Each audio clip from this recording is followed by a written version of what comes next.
Hello and welcome. So, have you ever really stopped to wonder how a successful company actually works?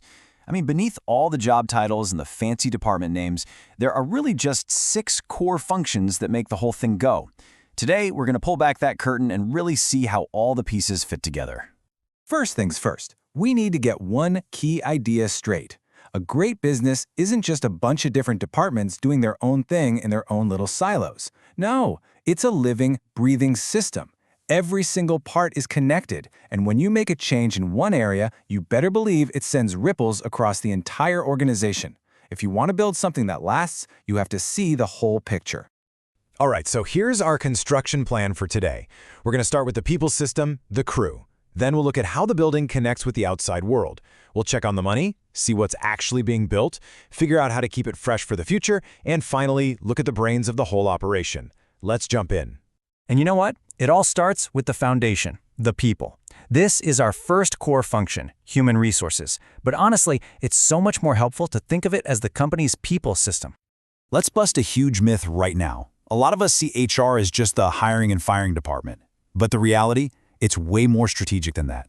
Think of HR as the operating system for your talent, and it's managed by every single leader in the company. See, department heads, they're the ones who identify the needs, and the HR system gives them the tools to find, manage, and grow that talent. The bottom line is, without a clear company strategy to guide it, HR just becomes a bunch of disconnected tasks, not the strategic weapon it's supposed to be.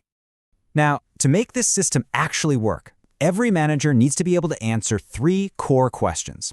Imagine you're running a massive construction project. You've got to ask, 1, how many structural engineers do we need? 2, when exactly do we need them on site so we don't mess up the project timeline? And 3, what specific skills and certifications do they absolutely have to have? Getting these answers wrong or just ignoring them, well, that can bring the entire project to a screeching halt. Okay, so our crew is assembled. Awesome. Now, we've got to connect our shiny new skyscraper to the rest of the world. And that, my friends, is the job of marketing and sales. In the old days, companies used what we call a push strategy. They just build something and then try to push it out into the market, hoping to find someone to buy it. The modern, way more successful approach is pull. You start by really deeply understanding what your customer needs, and then you create a product that naturally pulls them in because it's the perfect solution to their problem. But wait, there's more. Modern marketing has another massive job that we don't always think about. It's not just about selling to your customers. It's also about managing the company's reputation with everyone else, the local community, the media, even government regulators. That's exactly why you see all these big companies running campaigns about sustainability and social good. They're managing risk and making sure they're seen as a positive force in the world. Now let's talk about the fuel that makes this whole construction project possible: money. This is where finance and accounting come into play. And it is absolutely vital to understand that even though they both deal with money, they do completely different jobs. Okay, here's the simplest way to think about it. Finance is looking to the future. It's like they have a telescope, and they're asking, if we invest this money, will we make even more money down the line? Accounting, on the other hand, uses a magnifying glass. They're the keepers of the facts, asking, how much cash do we literally have in the bank at this exact moment? It's all about present-day reality. And believe me, this difference can mean life or death for a business. Check this out. A company reports that its revenue shot up to $30 billion. Sounds amazing, right? But then the accountants step in and reveal that, whoa, $24 billion of that is just sitting in unpaid invoices.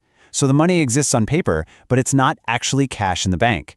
This is exactly how companies that look healthy on the outside suddenly go bankrupt. And this isn't just theory. This really happened. There was a cashew company that made a massive deal, putting down a huge $12 billion deposit. The problem was, an accountant made a mistake. They thought there was enough cash to cover the full payment, but that cash was actually tied up in inventory. So when the shipment arrived, they couldn't pay. They lost that enormous deposit and the entire company went under, all from one simple error in understanding cash flow. So far, we have systems for our people, our customers, and our money. But all of that is totally meaningless unless you actually create something of value. And that brings us to the very heart of the business, the value creation engine, also known as operations and production. This is where the magic really happens. It's where raw materials and great ideas get transformed into what customers actually buy. For a physical product, like putting up a building, we call it production. For a service, like managing that building for a client, we call it operations. And let's be crystal clear. Without this engine, a business is just an idea with a budget. But here's the catch. Even if operations builds the most incredible, perfect skyscraper in the world, that wow factor isn't going to last forever. This is where a little something called the law of diminishing returns kicks in. What feels new and exciting today just becomes standard, and, well, eventually it gets a little boring. You can really see this law in action here. In year 1, a brand new product comes out and customer happiness is through the roof. By year 2, yeah, it's still pretty good, but the novelty is worn off a bit. And by year 3, it's just normal. The excitement is gone. If you don't change anything, satisfaction always declines. So that leads to the million-dollar question for any business that wants to stick around, right? How do you fight against this natural decline and keep your customers excited and engaged? The answer is our 5th core function, innovation. This is your R&D department, your new product development, your constant push to get better. Back in our skyscraper, this is the team that's designing the cool smart home features, the amazing rooftop garden, all the next-gen stuff that keeps the building feeling modern and exciting.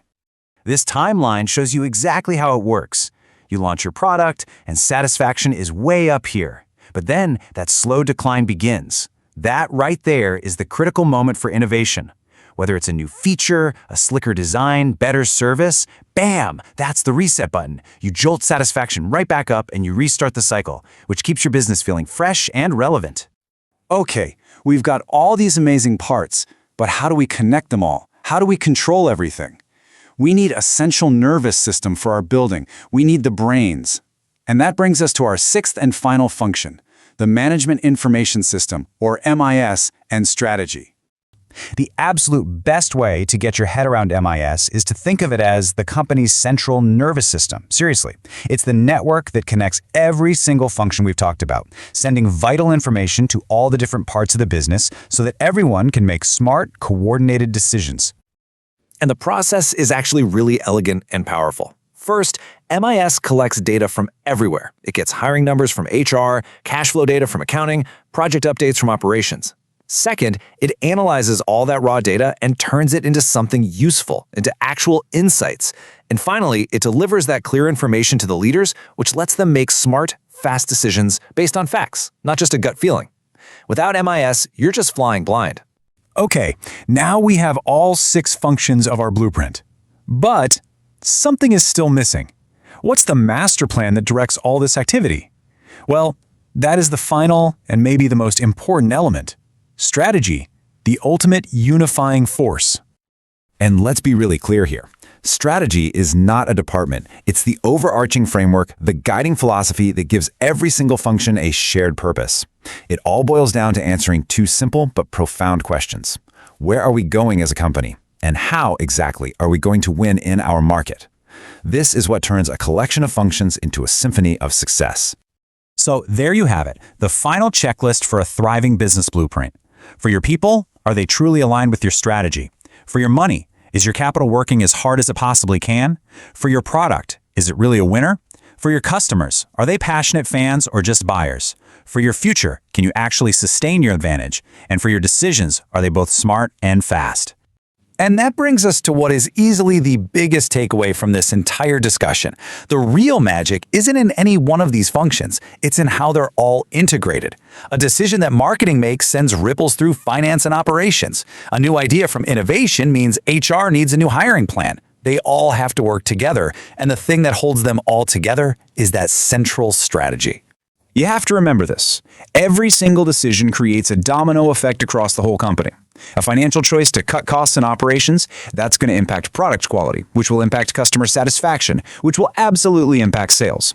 The true strength of a company doesn't come from one department being amazing, it comes from all of them being seamlessly integrated. So I'll leave you with this one question to think about.